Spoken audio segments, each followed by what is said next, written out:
So at the moment, your website says the site is coming soon. So yeah, his website says the site is coming soon. But I like the logo you did, mate. All right, really good. I love it when I see good work.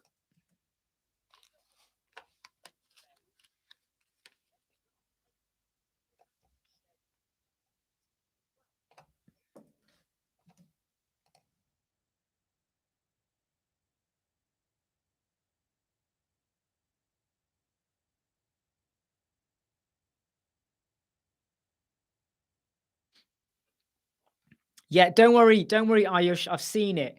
When once you've done, yeah, just drop me an email, and I'm happy to have a quick look. I won't do a video review again because I've already done you, but I'm happy to have a look.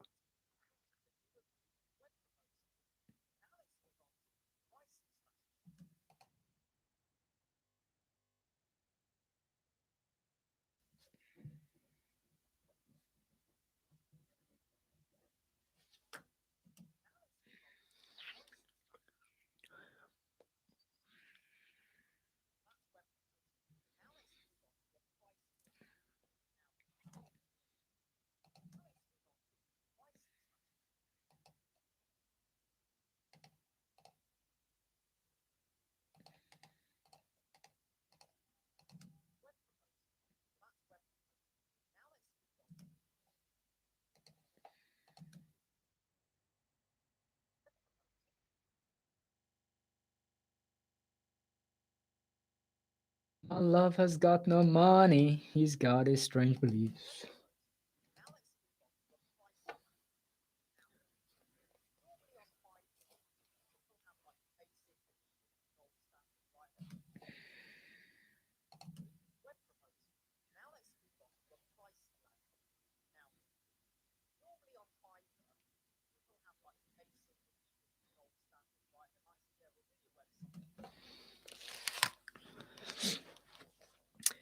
We've been live for 2 hours 46. That's a long time, hey? Long time. That is a long time.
Hey Dennis, yeah, no props, mate. Sorry if I sometimes reply late. So your message popped up and I was just focusing there. Really sorry. It's a bad me. I do that a lot. Uh, but so Mike, have you actually emailed me? Let me just check. Have you actually sent me an email? Hold on, you might have done. Let me get on the right mailbox. I haven't received any email from you. Chat is back on. Okay, my fault. Okay, cool. Yeah. Yeah. Ask the question here or drop me an email. I've actually got quite a lot of emails I need to go through. People asking for some stuff, and I don't know what they want.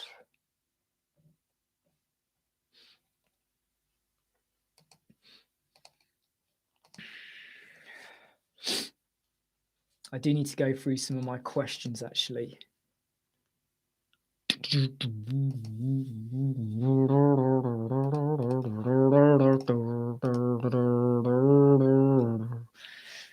Oh, icon box on desktop titles.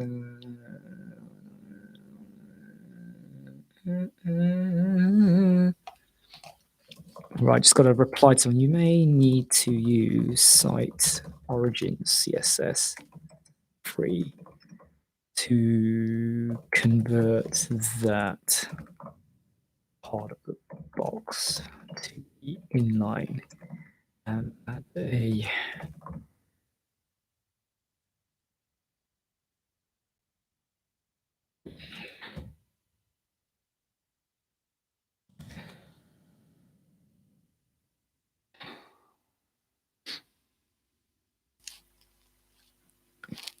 It's tough work, to be honest, Jimmy. It is tough work. It's like I've still got to edit this video. It's now coming up to 3:10 now in the UK. My wife and my son are actually out. They've been out most day. They'll be home soon. No doubt they will make a noise, and I might have to stop the live. And I've got to go talk to them as well. But it is it can be difficult. And to be honest, when I'm not live, it means I've got tons on. And last night I was working until 11:30 p.m. So after I stop doing these lives in a bit, don't know when, but in a bit, I'll be doing other stuff, cracking on with other stuff, working hard. It's one of those things where I want to get to a point where I don't have to work so hard, but I do feel like you've got to put the work in to make it happen. Unless you've got people working for you to make it happen, you've got to kind of juggle and do it yourself. But it's tough work sometimes, it is tough.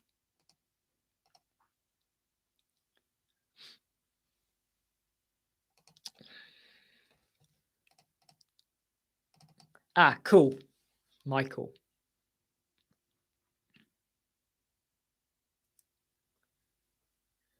So your question is, can we pull a live chat?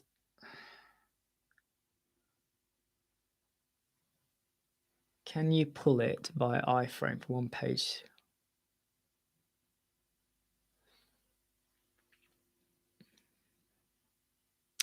I don't think you can. All you could do is take the iframe from one page, Mike, and then put it on another page. But could you pull the chat system of that page? I'm not sure about that. I am not sure about that, if I'm honest. I feel like because it's kind of embedded within the video, isn't it? The live chats are trying to separate them out. I bet if you had someone who did hardcore JavaScript coding, they probably could separate out. They could probably separate it out, but I have to be honest, I'm not an expert on that kind of streaming stuff and all that. The iframe side, I think you would need a hardcore Java coder. By the way, Mike, I'm just gonna, your email. If it's okay, I'm gonna pop your email over to Doton. Okay. So I'm just gonna put here and put a reply to say, just say this is Mike's email, so that he can hopefully contact you. For tips, or it might be that he employs your services to help him out. Okay, so there you go. So I've passed your email over to Doton so that, if you want to help do something. Oh, it's separate.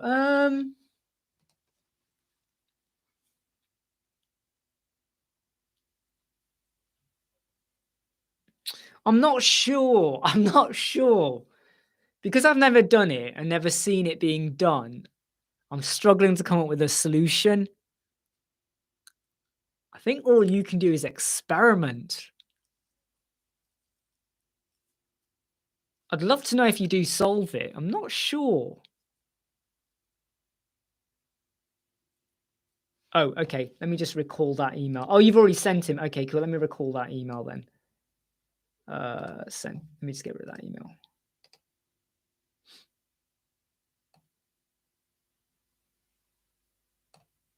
Yep, cool. Right, got rid of that one. Yeah, I'm not sure, Mike. I'm not sure.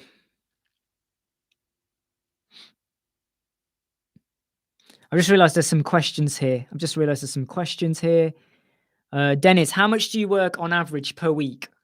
I reckon I can tell you actually, I do about, I can tell you I do about 13 to 14 hours a day. 13 to 14 hours a day. Let's just go with 13. What's that? That's a lot. That's a lot. That's what I do a day, a week, a lot. When I used to work for the NHS, I used to do about 90 hours a week. That's when I wasn't doing much web design or creative stuff, but I'd be doing 90 hours a week. I haven't been on holiday since 2010 when I went to Hong Kong. When it's bank holidays, Christmas Day, Boxing Day, whatever day, I might still be doing work. And on Christmas Day, I might only do a couple of hours here and there. You know, there may be the odd day of the week where I don't do too much, but I don't go on holidays. I rarely take time off, mainly because I'm still building my name and my reputation. I am not Ferdy. I am not WP Crafter. I am not WP Tuts. I'm not those people. So I've got to put in the work now to get to their level. And the trouble is that the world is always moving. Social media, Facebook, LinkedIn, YouTube. And like, I'm looking at my Facebook, right? 10 messages since I last checked half an hour ago.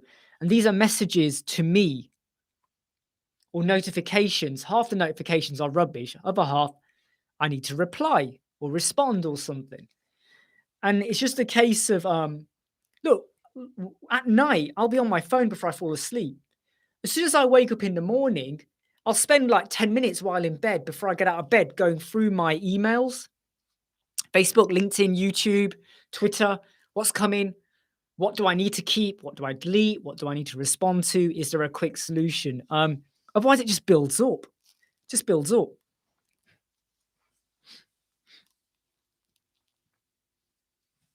No, cheers, Jimmy. I think it just takes time, you know, and it's like it just takes time, you know.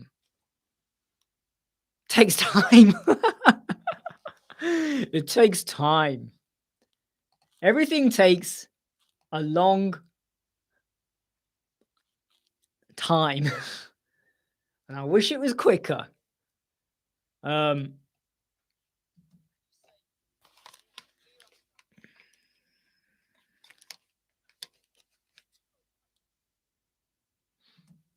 Yeah, I mean, I need to start doing videos on Instagram and TikTok. The only trouble I have is I don't like how you can't do it from your computer. I need to investigate that a bit more. You got to do it via your phone, which I don't like. I want to be able to do it. I want to, you know, when I'm right now doing this on YouTube, I want to be able to stream it to Instagram and TikTok at the same time as well. And it seems it's such a fiddly pain.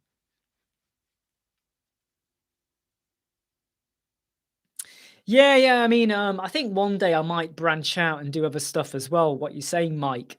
Just not got there yet. Well, it doesn't seem right to do that just yet.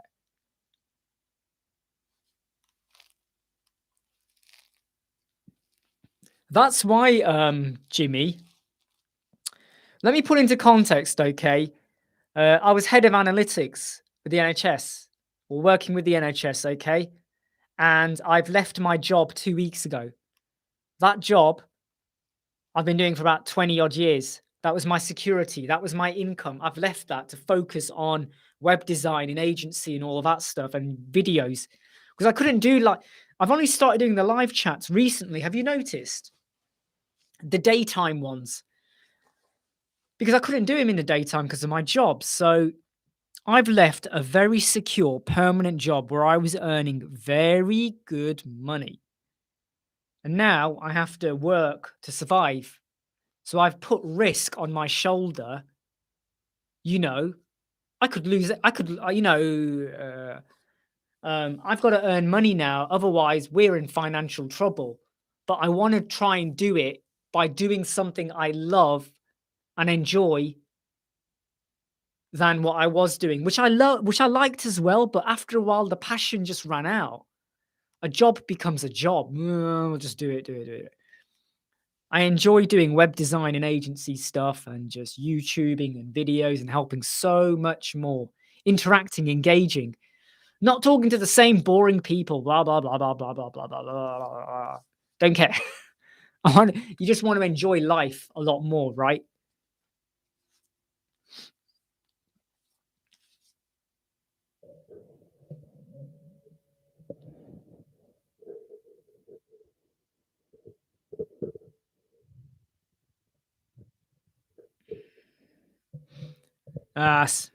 Sorry to hear that, Jimmy, again. I remember you mentioned something about the COVID bit. Yeah, it is. Like, look, I have to be honest. I didn't get out of bed today until 9 a.m. I had a lie-in.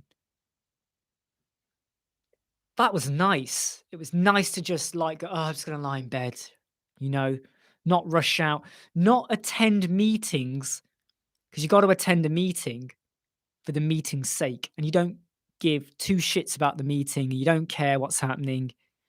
You just want it over with, but you gotta be there. You gotta dial in or ring in or even travel. You know, you do things on your terms now.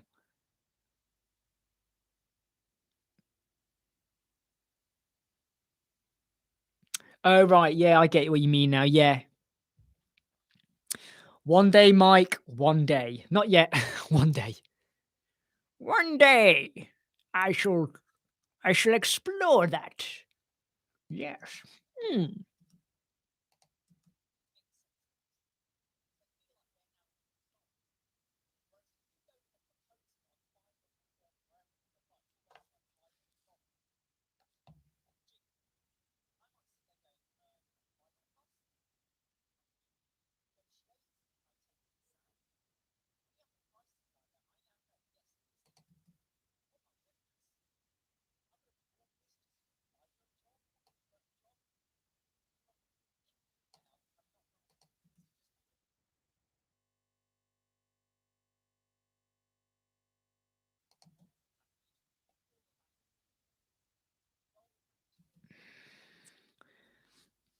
Take care, Jason, mate. Good to have you. Take it easy.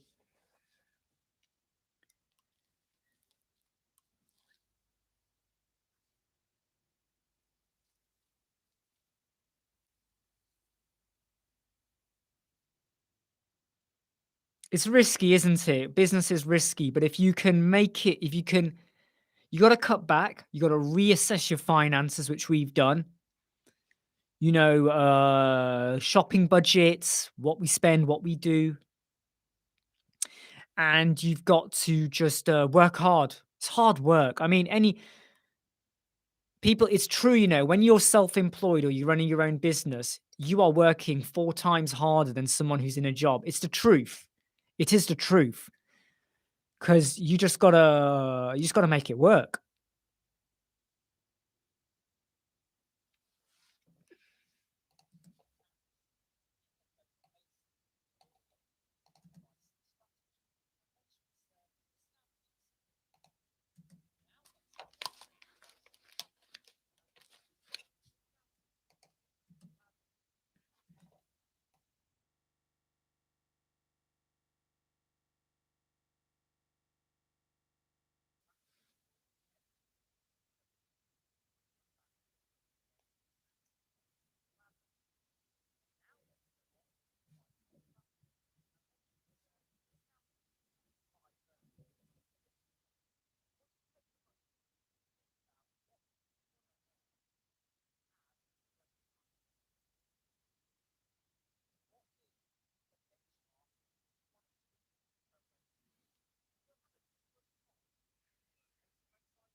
Wow, Jimmy. I always wondered, when it said skating choreographer, were you a skating choreographer?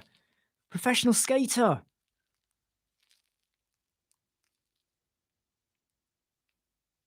Wow. That is such a change, isn't it? Skating choreographer to web design. Wow.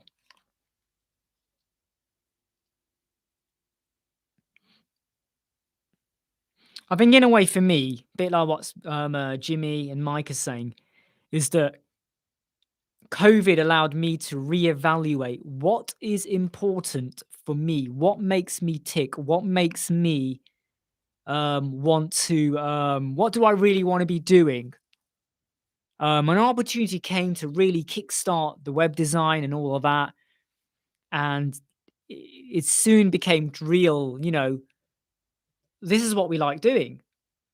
We're happier doing this, and I'm glad that we got the opportunity to make it happen.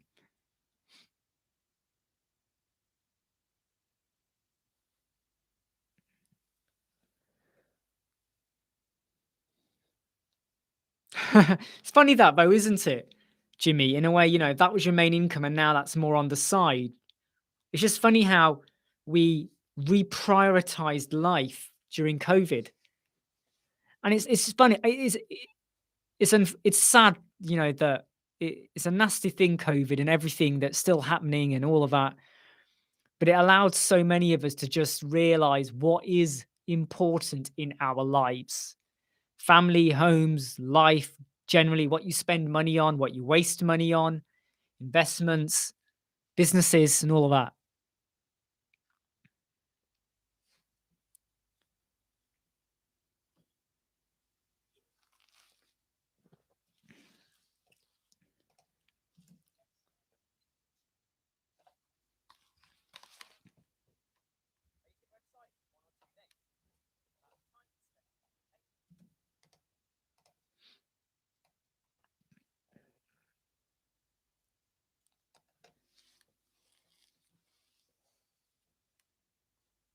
Yeah, agree. You just puts things into perspective, doesn't it? You know, spending more time with my son than I was before. Even though I'm working hard on the business, I'm still spending more time with him. And that's why I don't want to say it's a good thing, but it's good you made the switch.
Just stitching some videos together.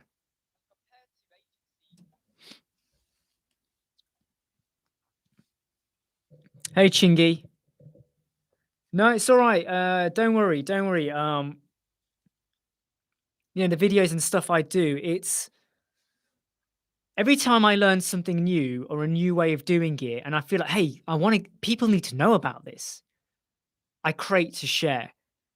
And if I start to find people are asking the same question on the forums and community groups, how do I do this? How do I do that? I love to get a video out there because I can imagine there's people who are struggling and they don't know where to go or what help to get. So I love to know that the Elementor WordPress videos we put out there are making a difference.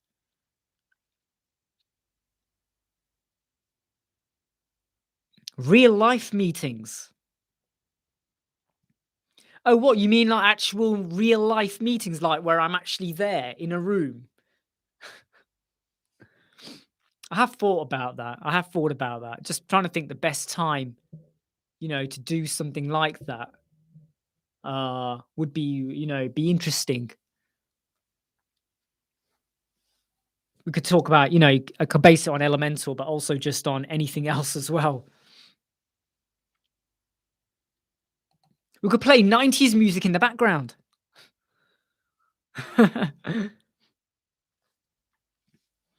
But yeah. Yeah, we have thought about. Um, yeah, I might restart doing some Q&As on LinkedIn again, where you use OBS to stream to LinkedIn, just LinkedIn, for instance. So I'm engaging with the LinkedIn audience, professionals, and stuff like that. But you know what? Sometimes when you try and juggling everything else, like video editing, recording videos, web design, clients, specifications, chasing things up. We have our own membership mastery class and all of that as well. All this stuff. Um, things start to clash, don't they? Yeah, 90s party. That'd be fun. Do, do, do, do, do, do, do, do, do, do, do, do, do, do, do, do.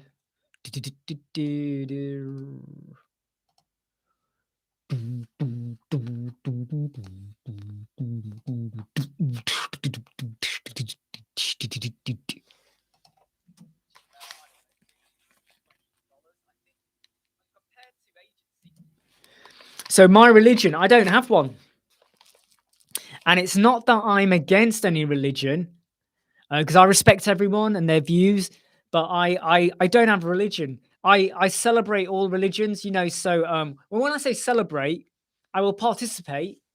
So if a friend or family nearby or something in the office, I'll participate. At home, we have we do the Christmas lunch, Christmas presents, everything. But I don't have a religion. I was born a Muslim, my family's Muslim. My family practice, I don't fast. I don't go to mosque. I don't really celebrate Eid. I don't really do any of those stuff because um, I'm quite happy living my life my way. I'm happy. It's not illegal. It's not immoral. I care about people, but and I've got nothing against religion. I just I prefer to kind of just what's the word? I prefer to um just live life the way I want to live it, but be very conscious that I'm not doing anything illegal, immoral, not intentionally hurting anyone, not, backbiting or being malicious or anything like that. Um, and that's how I'm trying to bring up my son as well. In that, you can be who you want. And if you want to choose a religion, you can choose a religion. You can be what you want, how you want, but do it the good way. Don't don't judge or hate other people because of their religion or their background. But I don't follow Asian Indian culture tradition. I don't wear traditional clothes because I'm born and raised in England, and this is who I am.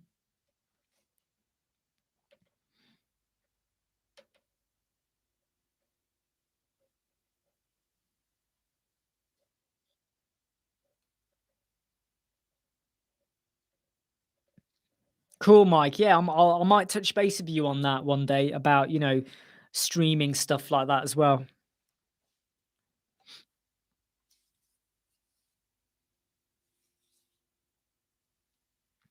Yeah, so the longer videos, Chingy, were the site tutorials and stuff like that. It's to kind of get all the groundworks in and the routine, the way I approach websites. And then the shorter videos, they're more for, well, you want to do this, you want to do that. It's up to you. You don't have to do it. I'm not saying this makes a massive difference to your website, but it's these little things that can save you getting another plugin or using really complicated code, simple things. Because a lot of the time I do a video and people will say, yeah, but you can use this plugin. You can use this theme. You can use this template. And I'm like, yeah, but my solution means you don't have to do that. Because you could install a plugin that does all of this stuff. And what if there's an issue? Or you just do it natively in Elementor, right? So you're in control of what you're doing.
Doing my timestamp for the video. At what point we move from subject to subject?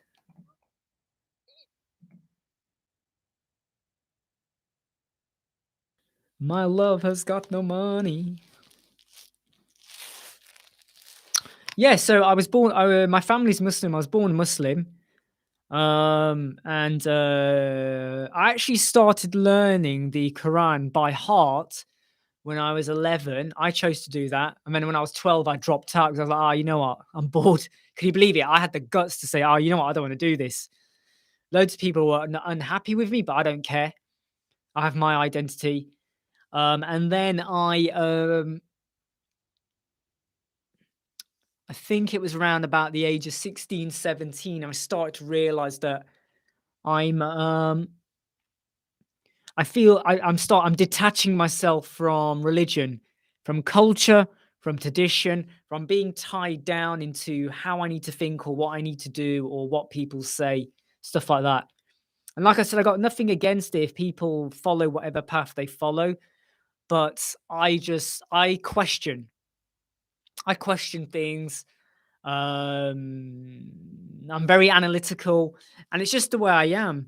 And I always feel that if you are happy and you're not going to use your religion to hate anyone or whatever, or look down on people or whatever, you don't judge someone's color of their skin or religion or their background or their caste or anything like that, fine.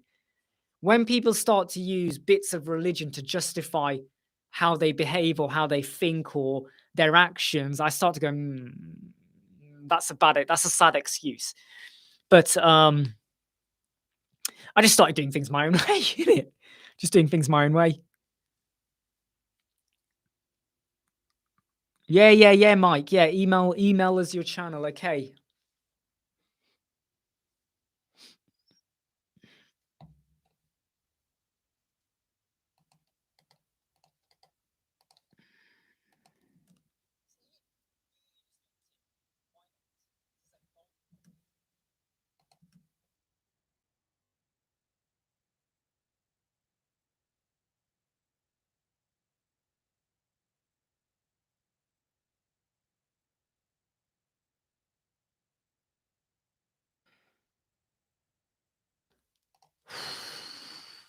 We have been live 3 hours and 20 minutes.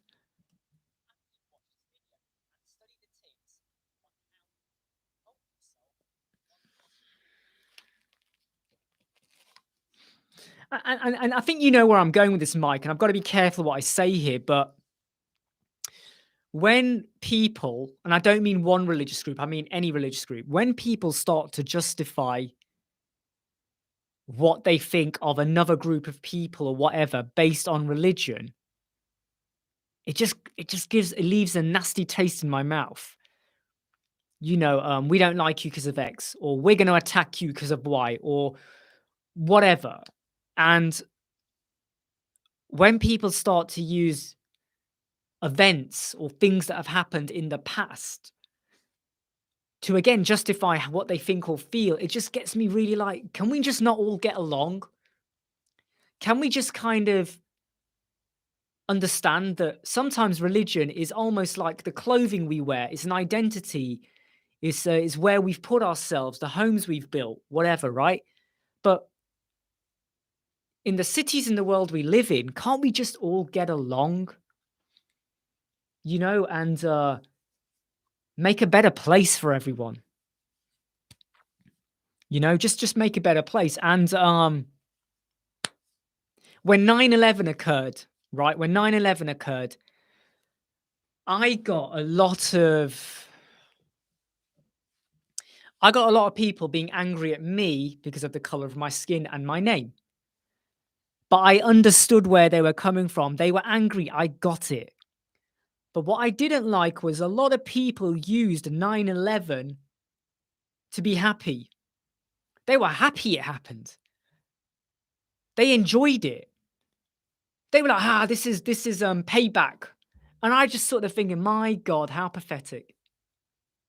And when people use religion for terrorist activity, I get mad.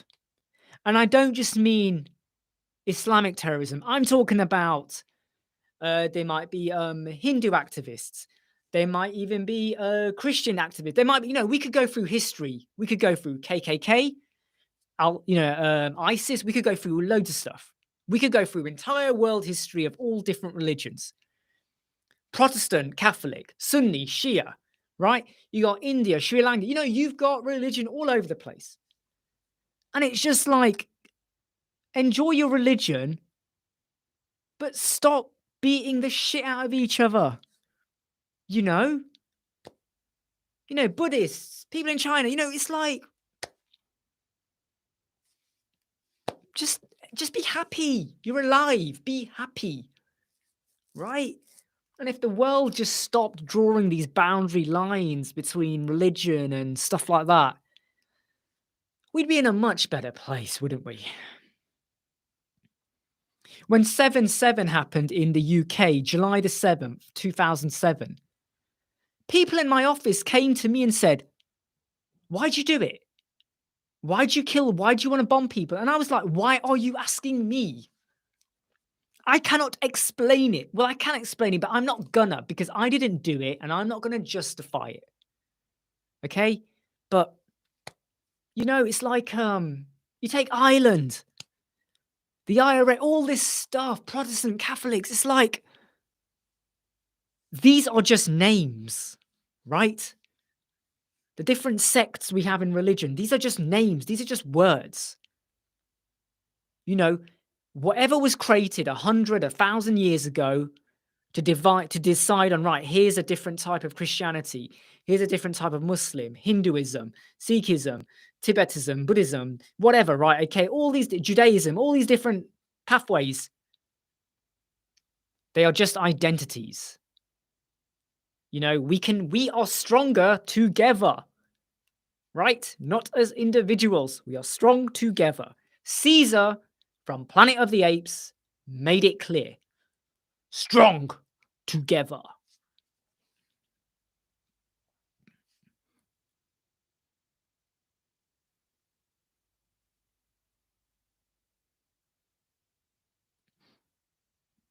The lines do keep getting redefined. You are right. You are right.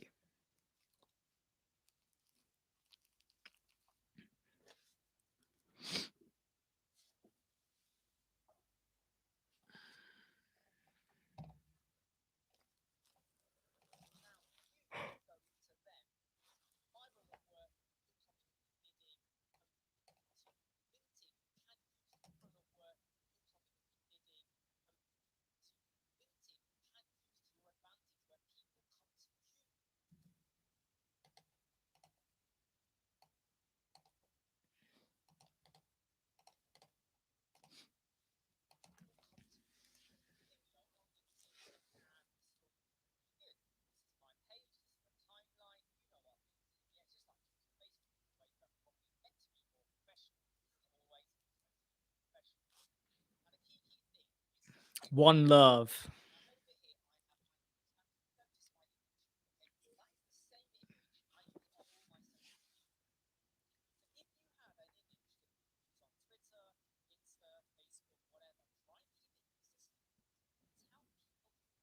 Go on, question. Go on, Jimmy, question. Question. I got a question.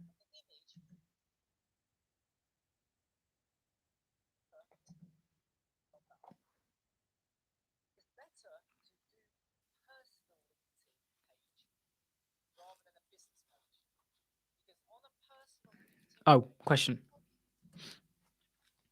I'm thinking of making a subdomain for like my client space. What do you think about it? Or should it be better kept on the same website?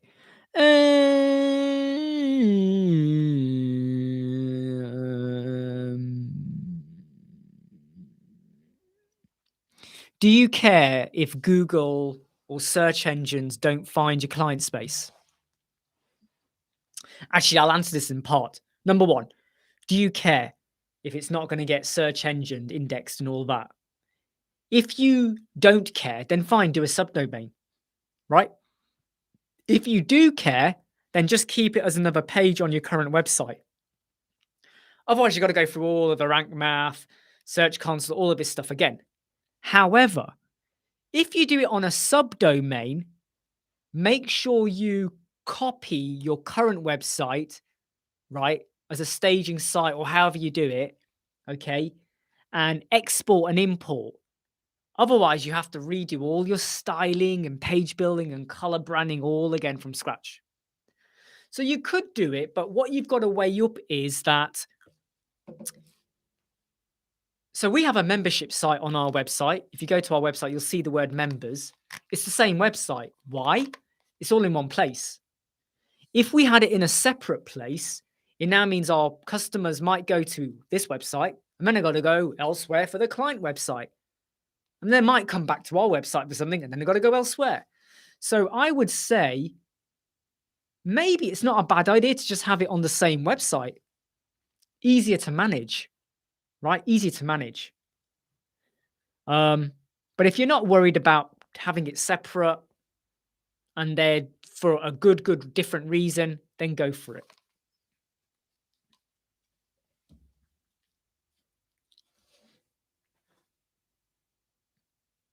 I'm just going to disappear for 2 minutes, okay?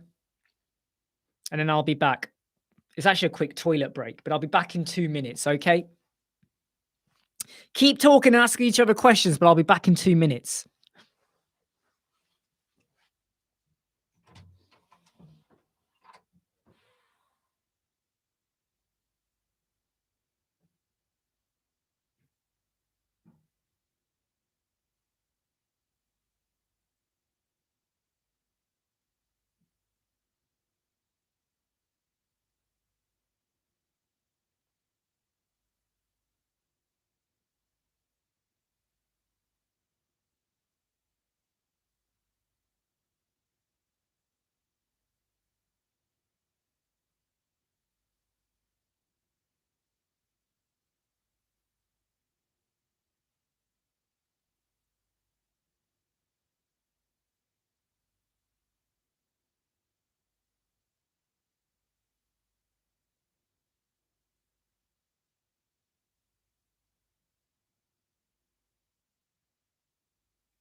Whoa, the light fell on me. The light's just fallen on me. Okay, I'm back.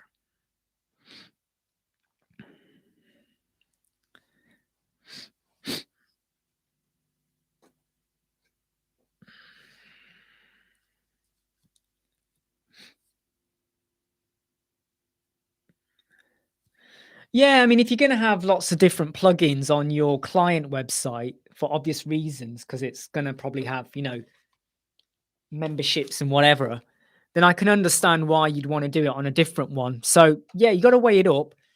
If the plugins are going to be very different on the client website, then I totally get keeping it separate.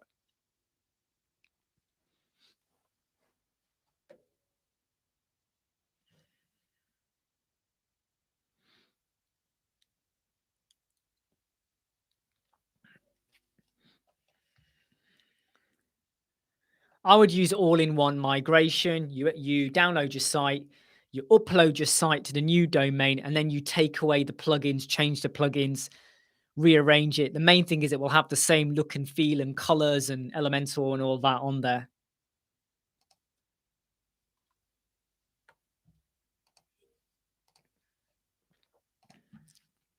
So that's not a bad way to do it.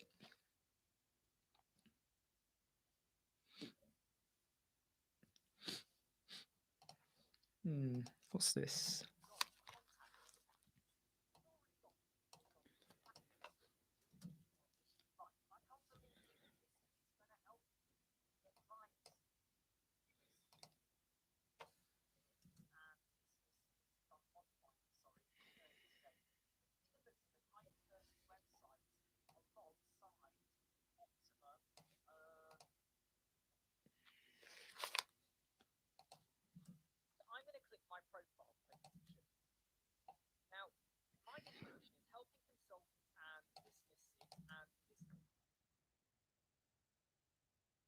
Sorry, I'm not ignoring him, just checking.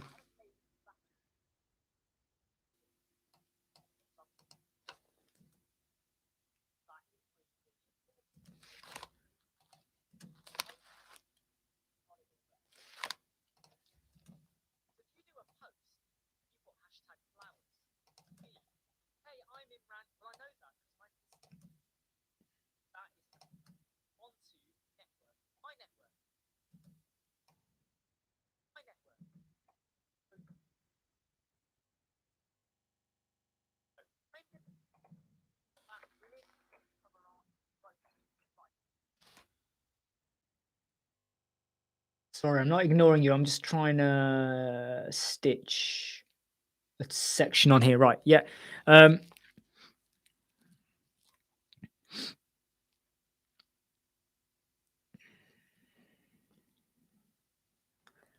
So, Mike, subjective truth versus objective truth. I'm Christian, and with reading the Bible, context is very important. Those harming others are making others look bad and misrepresenting. Yeah, absolutely. Absolutely. There's just too much misrepresentation in the world. That's the problem. Or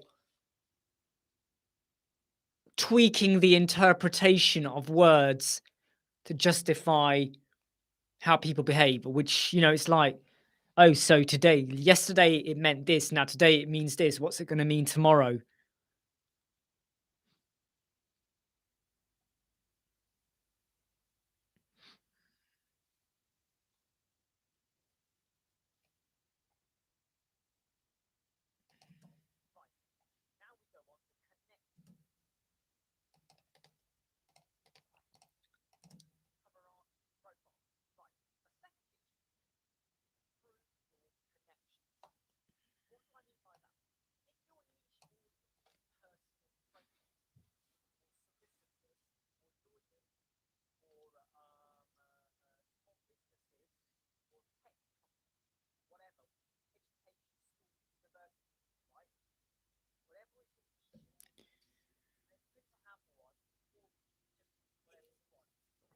That's what I mean. That's what I mean, Mike. And I see stuff, right? And everyone believes someone's interpretation. I go, "Oh, you're falling for it, right? You are falling for the fact that sometimes people are like twisting something to make something to make it feel like what they're saying is real. And everyone jumps on the bandwagon and goes, "Oh yeah, yeah, that's what it means. Yeah, yeah, yeah, it's real." And it's like, no,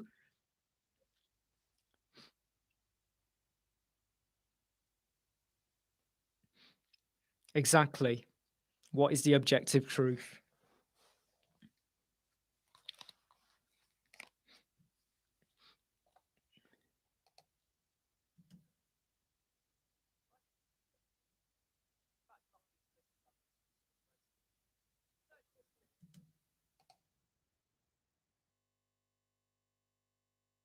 My lover's got no money. He's got a strong belief.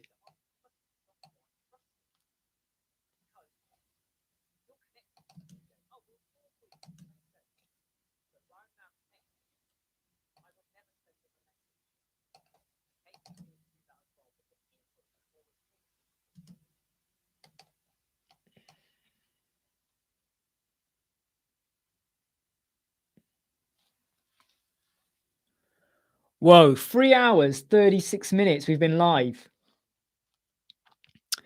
That is a long time.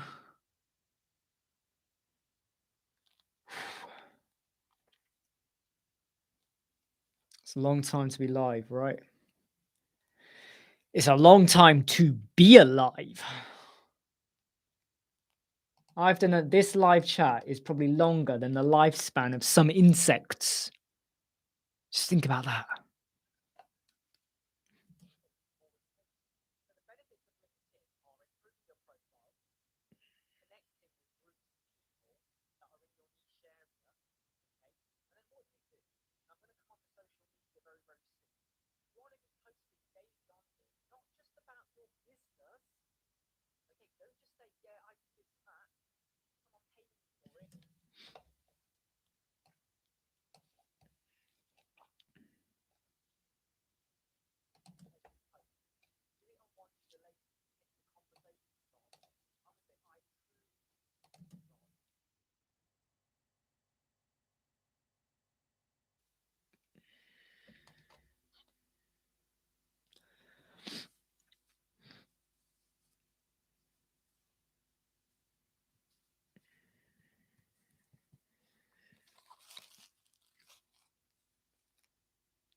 I want to just say though, in terms of social media plugins, I think this plugin is wicked. WP Social Ninja. It's a wicked plugin, really, really good. So Mike said, objective standard of good and evil, and it's a standard that can't be set by us. We can make up our minds, and we're always changing. Yeah, it's true. That is true. What is good? What is evil? I try to look for the balance because, you know, yeah, I try to look for the balance.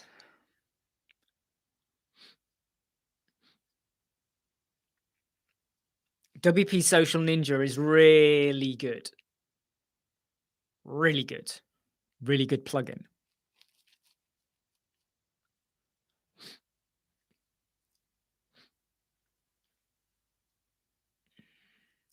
I actually have access to the lifetime membership for that one as well. People that are part of our membership get access to that. But the free version of WP Social Ninja, have a look at it. It's really good. You know, yeah, for pulling through your YouTube channel, your Instagram, your Twitter. I think it does Facebook now as well. It didn't at first, but I think it does Facebook pages or stuff now as well. There's loads of those stuff you can do on it.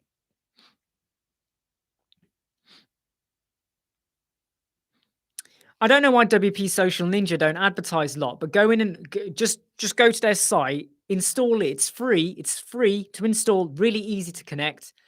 If you do a search in our video, okay, for WP Social Ninja, our video channel, there's a video I did on how to install and connect to your social media. So we've got a video on that.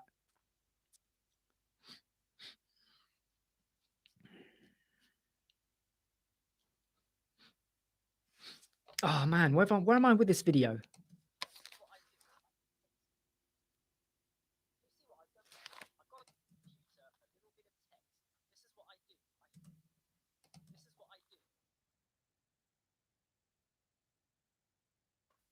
Come on, come on, come on, come on.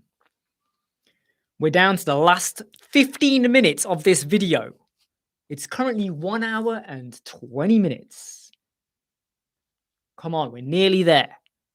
And then I can get the damn thing uploaded.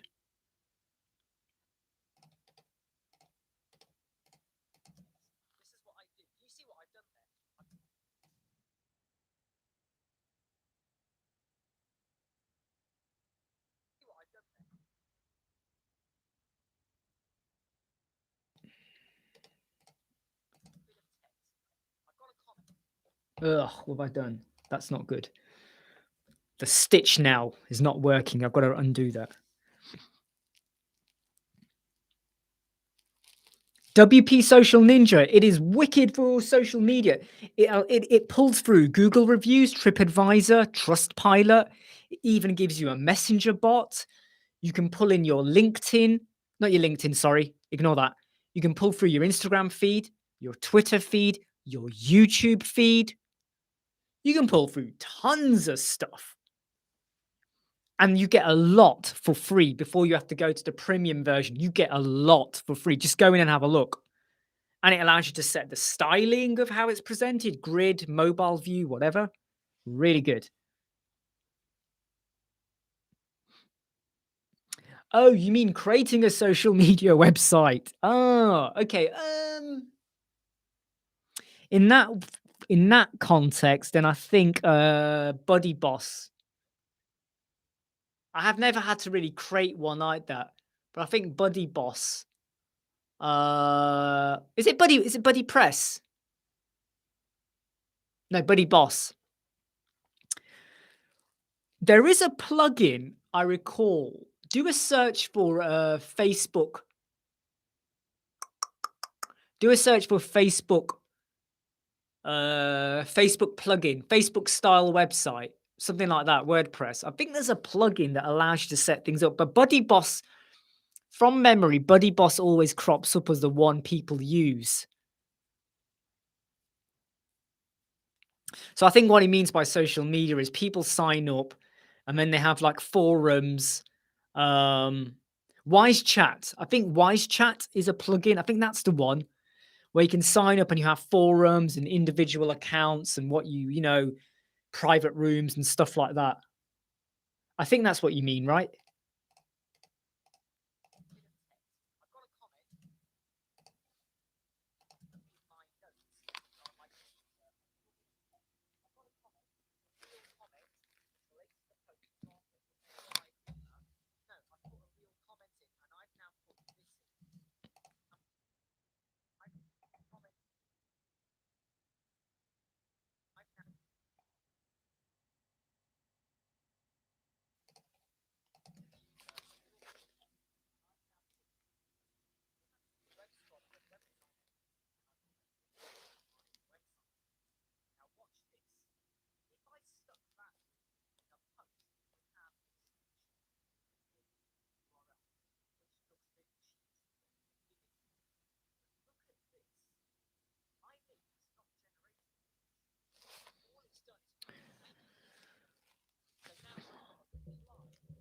Buddy Press. I don't like it saying Buddy Boss. Buddy Press.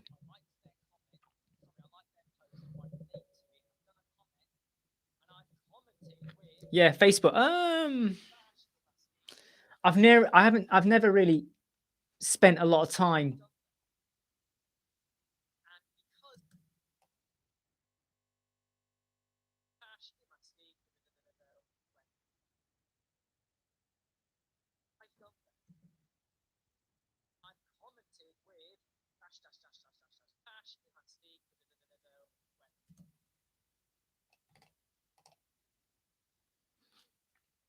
I mean, I haven't. I might. I've made a note of it just down here, and I'm going to. I'm gonna have it. I'm gonna think about that because I think it wouldn't be bad if I could create a video where I work out an easy, simple way to do that. Because I bet there'd be loads of people that would love to be able to create something where they can have their own, like, chat kind of area.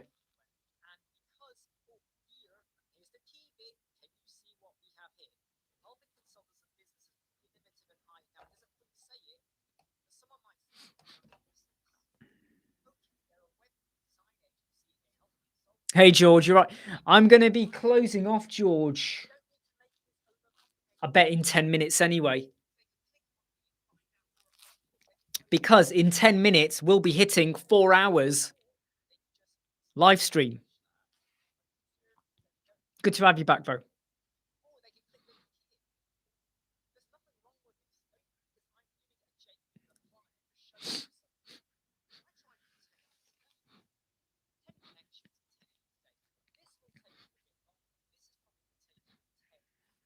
To be honest, I'm still gonna have a think though, because I need to check though. Is Buddy Press or Buddy Boss or Wise Chat or something the best place to do it, or the best way to do it?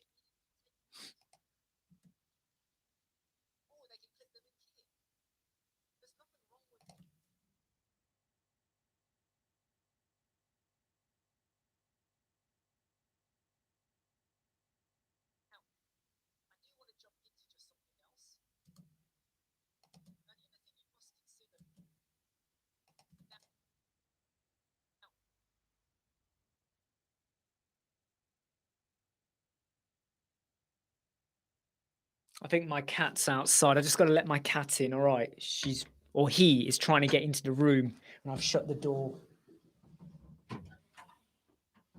Hey, Stride, are you okay? Just my cat was outside the room, so I had the door shut.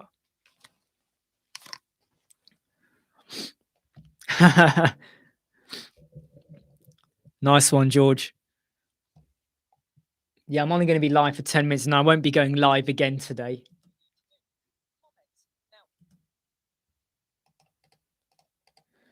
I think 4 hours is long enough for me today.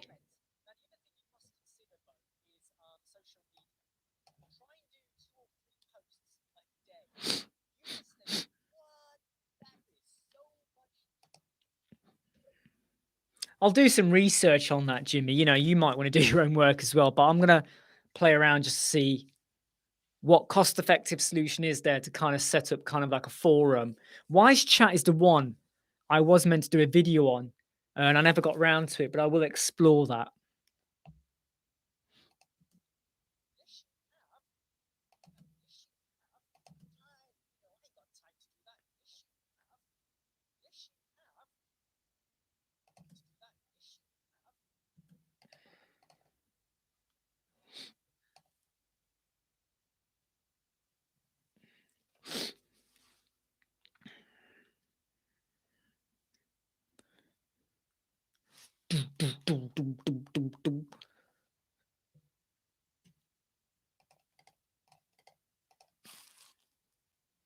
Where's my cat? Oh, it's underneath the chair. Sorry. He's just giving me a lot of love. This cat is at the moment. A lot of love.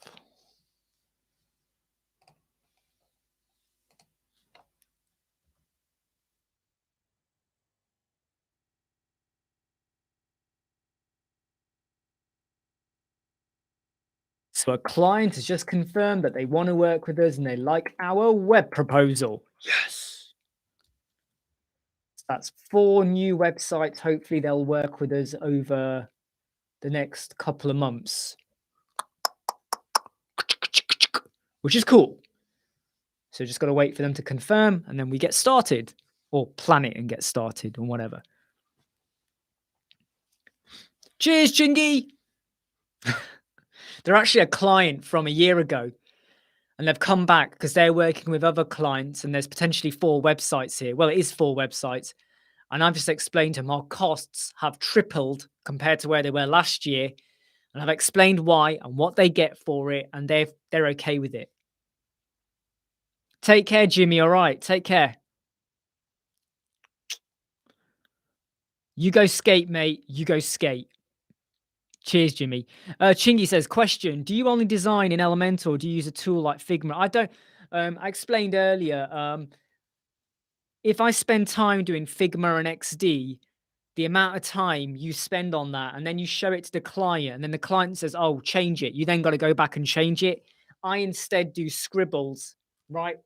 A scribble design like this, right? I'll do a scribble, send it to the client, mess around with it, send it again, take a photo, quick and easy. And I then don't have to worry about pixel perfect. So if we have a rough idea of the layout, when I'm building it on Elementor, when you actually build it, things start to look a little bit different. You suddenly realize you need to increase or decrease or whatever.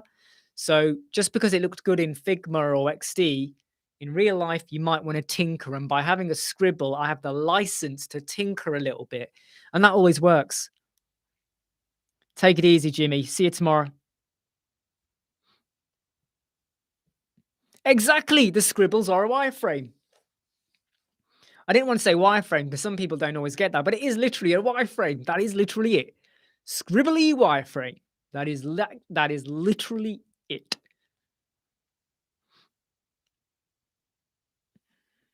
Right, near the end of this video.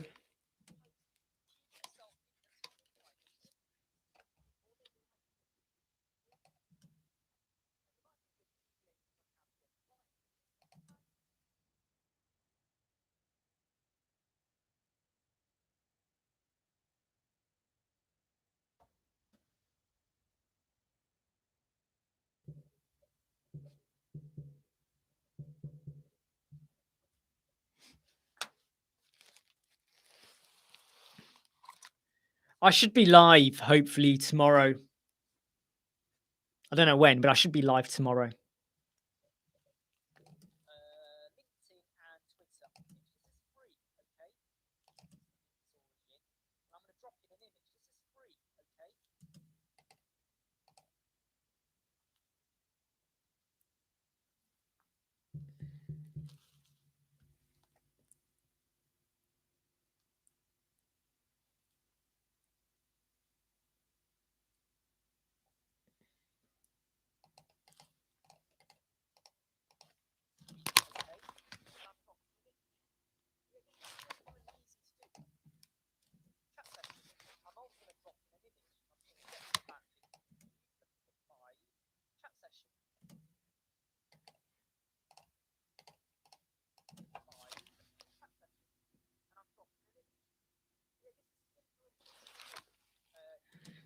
Charlie, 3 hours and 53 minutes. 3 hours and 54 minutes. I'm nearly done. And I am now 10 minutes away from finishing. Well, basically, I've got 10 more minutes to edit. And then this video is done. You know, done. Took a long time, innit, Charlie? My God.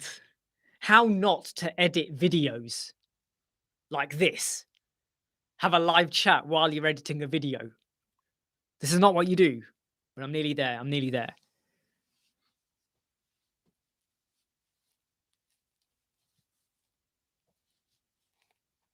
So my plans, Mike, are I'm going to finish editing this.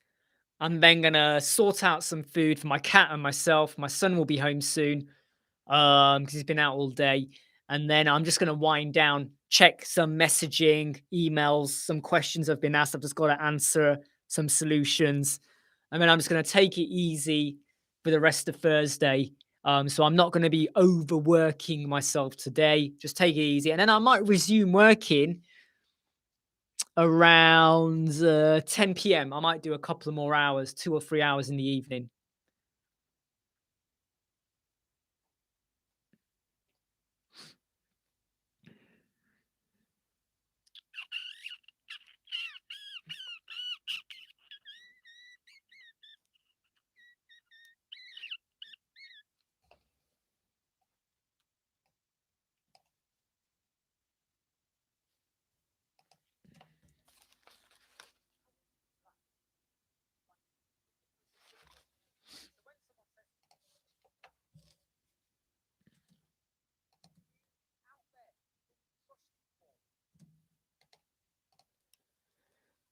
My.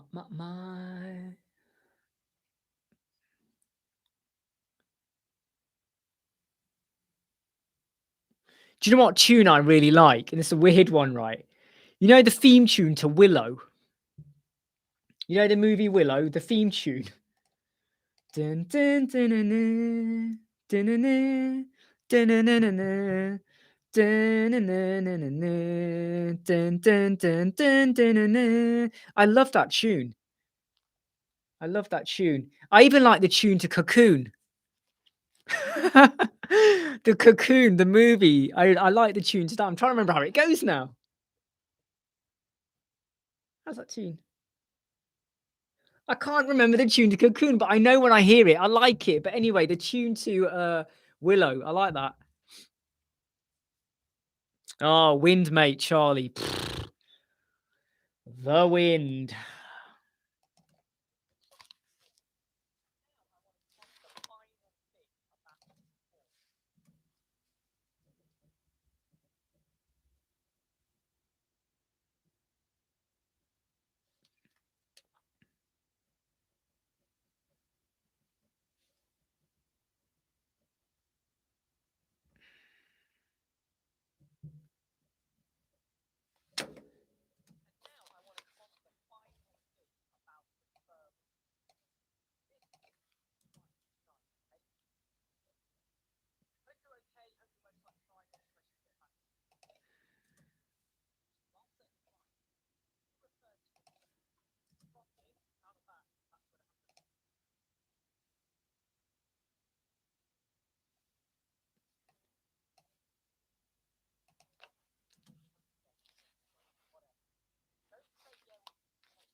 Come on, gotta finish this video.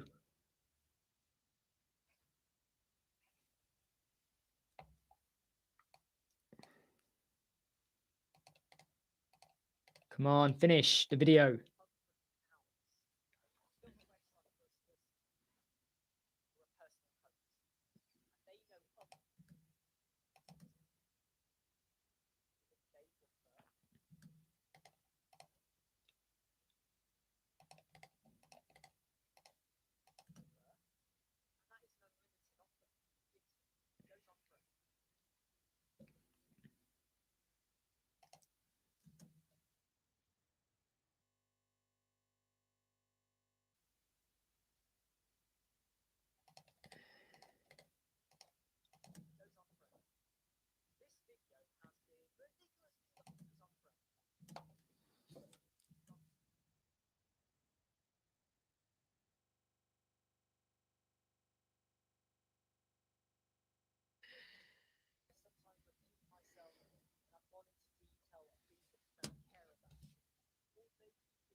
I've just got to take my headphones out because I need to check the sound quality because I'm worried it's going to be too low.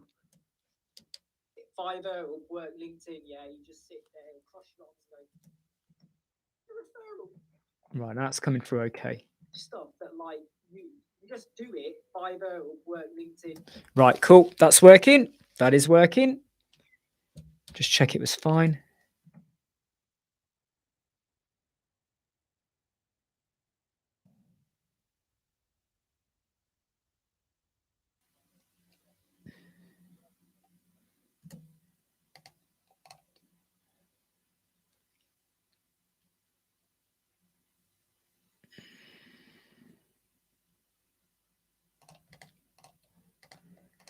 I'm going to order some fish and chips.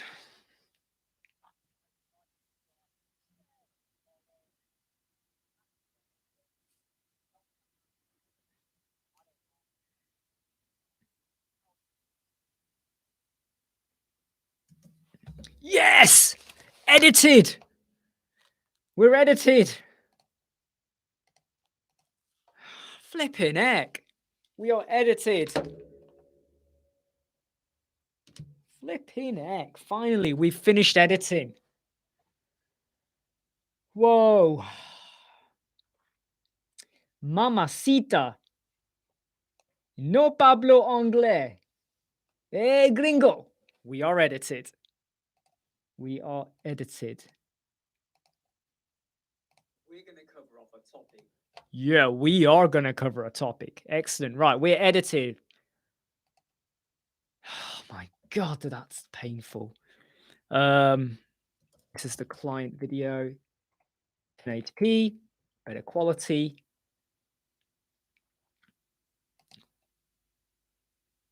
The video is 11 gigabytes. It's 11 gigabytes. That's a lot of info, mate. A lot of info. We're past the 4-hour mark, and I am probably going to shut this down shortly. I will be shutting this down shortly. I'm sorry for yawning, but my God, 4 hours live chat and doing this really tired, knackers you out. You know, when you're talking and working, working and all that, it takes... I bet I've burnt... Oh, no, I haven't really burnt a lot. Damn, I haven't burnt a lot of calories today because I've been sat on my arse most of the day. I just use iMovies. So I do my recording via my iPhone. I use OBS. So I can do my, you know, my webcam and my screen and all that. I use OBS. I edit in iMovie. I don't need to use any fancy kit or anything. I'm fine with iMovie. It's free. It does what I need. It's good for me. It's good for me. It's good for you. I don't need nobody. I don't know me. I don't need nobody. Me. Dun, dun, dun, dun. God, 1990s music, hey? I'm gonna send in outer space to find another race. I'm gonna send... Oh, Prodigy in the 90s were wicked. I don't mean the Firestarter. That era of music, I felt they went... I wasn't a fan. After the Firestarter, I wasn't a fan. But pre-Firestarter stuff, Prodigy were like... wicked. Saw Prodigy live as well. When I was young, I used to go to Gatecrasher a lot, Sheffield, because I studied there. Gatecrasher. Oh, the music.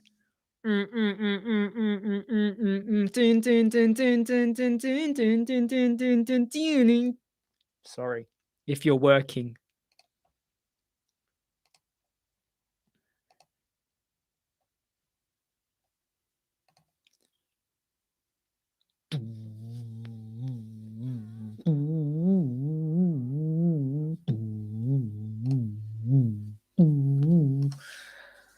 Oh dear, am I tired?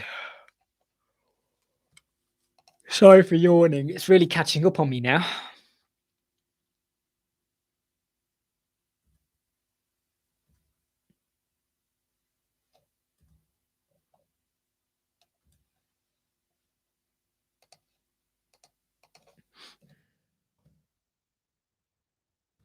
The video coming out in 8 hours time. In 8 hours. Is that right? Yeah, 8 hours. Less than 8 hours. In fact, 7.5 hours. How to get clients. It's not just for web designers and web agencies. This can help you regardless of your business or your industry. This can help you in many ways. So please don't think this is just for web designers. This is for the whole world. Unless you sell bread Because when you sell bread, you're on your own. I don't know how to help you there.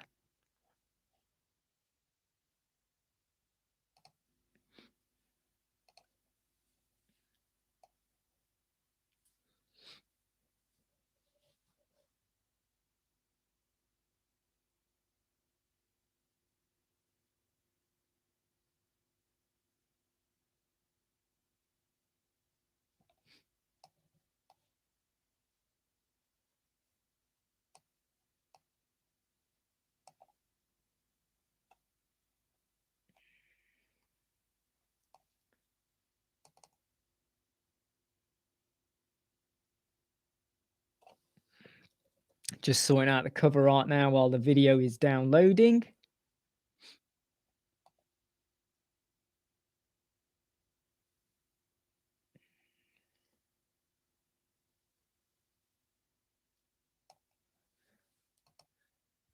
What's happening now in this world we're living in?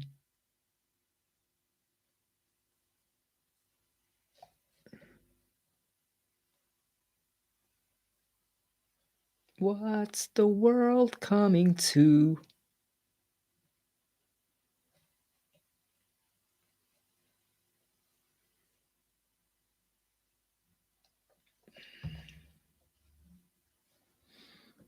What's the world coming to?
Right, got to get screenshots now. Just got to get a really good screenshot of this screen because that will be the cover art. I think that's what I'll use. I'm going to use that as the cover art. Is that acceptable, sir? Of course it is. This will be perfect. Excellent news, senor. Can't help myself when I do sound effects. I sound like such a twat, but I can't help myself.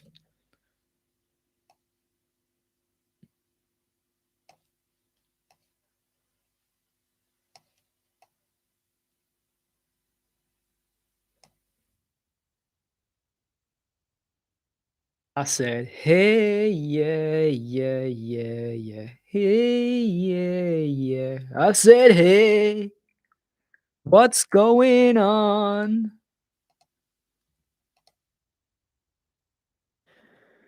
Hey, take care, Charlie. I'll keep seeing you. You take care, mate. All right, you take care. Have a good one, all right? You're a good man, Charlie. Even if I know better, you're a good man. All right, you're a good man.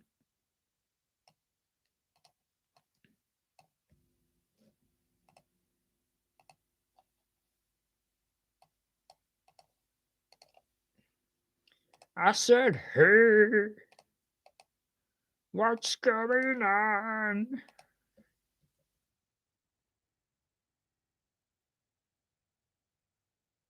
Yeah.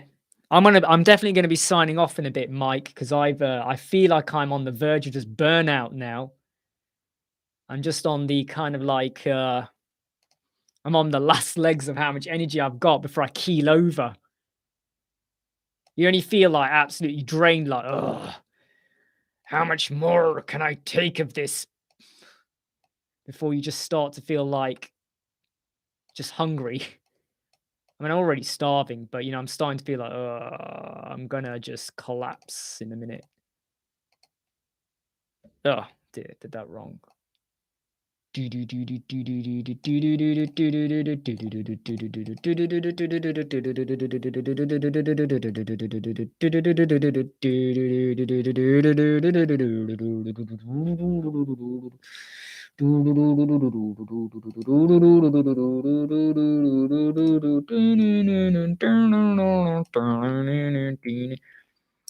I love the Tron Legacy soundtrack. Tron, the soundtrack to Tron Legacy, the sequel. The soundtrack with Daft Punk. Wow, that is a soundtrack. That is a soundtrack, right? That is a soundtrack.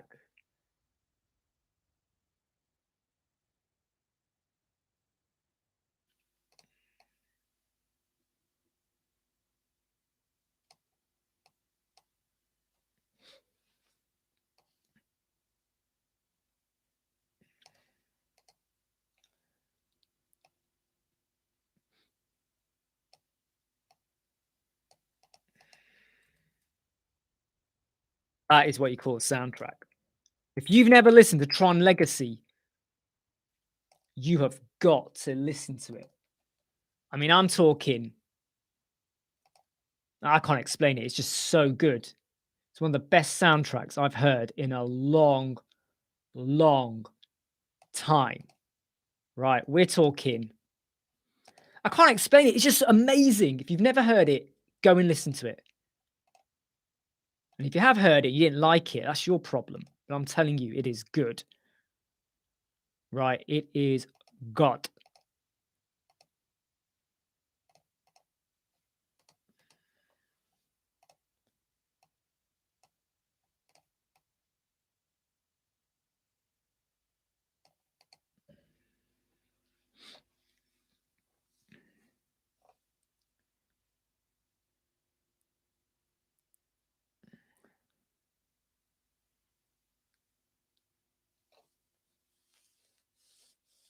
Do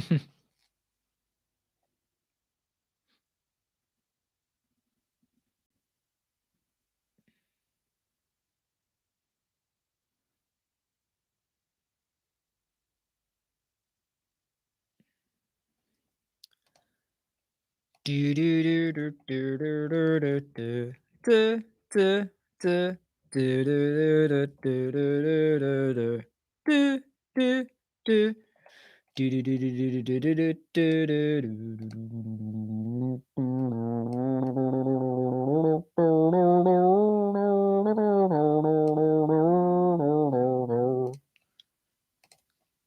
Dun, dun, dun, dun, dun, na, na, na, na, na, na, na, na, na,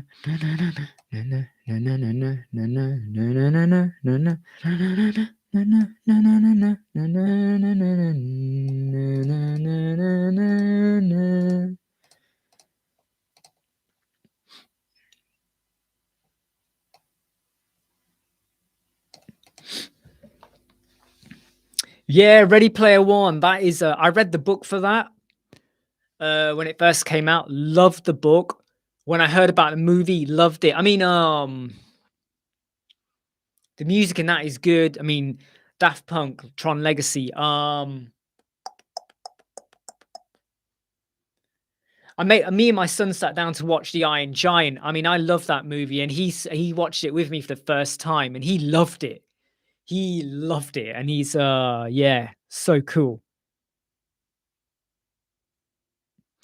I was hoping we'd have another Tron movie as well. It was sad that we never got it. It's because Disney decided not to pursue it, but I hope we do. I mean, the actor who played the son, I liked him. I thought he was really good. I liked it, and the music when he goes to visit, I can't remember what his name is, Eclipse or whatever his name is. He goes to visit someone. End of line is the tune that comes on. Bom bom bom bom bom bom bom bom bom bom bom bom bom bom bom bom. Whoa, I love that. And the tune when she rescues him and they get into that Outlander vehicle and then they're driving through the deserts, whatever, to get to their base. That tune. Oh, Superb. Hey, David, I'm actually signing off now. 4 hours, 15 minutes. 4 hours, 15 minutes. I am now signing off. Because I've got no energy left. And I'm dying here. I am literally dying. Okay? I am dying. So I need to just now boot off and disappear now. Look, it's been really, really good, guys, everyone. Yeah, I'm going to boot off now. Thank you, everyone that's participated, joined in, been here, dropped in, dropped out. It's been super fun. I shall see you all soon. Hey, I hope you like, subscribe, share, and follow. And I will see you soon. You take care. See you later. Bye.